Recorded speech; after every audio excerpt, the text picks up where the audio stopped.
अपनी जान को जोखिम में रखकर प्राणों की परवाह किए बगैर पटरी पर गिरे बच्चे की जान बचाने के लिए मुंबई के वागनी रेलवे स्टेशन की पटरियों पर दौड़ता हुआ ये जाबाज मयूर सिल्के है, जिसने अपनी इंसानियत के कर्तव्य को निभाते हुए ऐसी मिसाल कायम कर दी जिस पर देश को गर्व है। रेलवे पटरी पर गिर गए बच्चे की जान बचाने के लिए मयूर सिल्के अपनी प्राणों की चिंता किए बगैर सामने आती ट्रेन की ओर दौड़ते चले गए।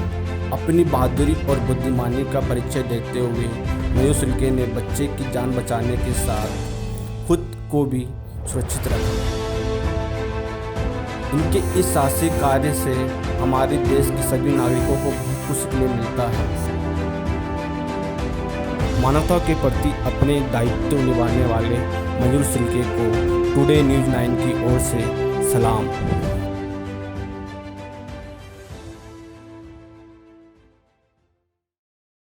छत्तीसगढ़ और देश दुनिया की राजनीतिक, सामाजिक, खेल से जुड़ी खबरें, साथ ही बॉलीवुड और हॉलीवुड की लेटेस्ट जानकारी के लिए आप हमारे चैनल टुडे न्यूज़ 9 छत्तीसगढ़ को सब्सक्राइब कीजिए।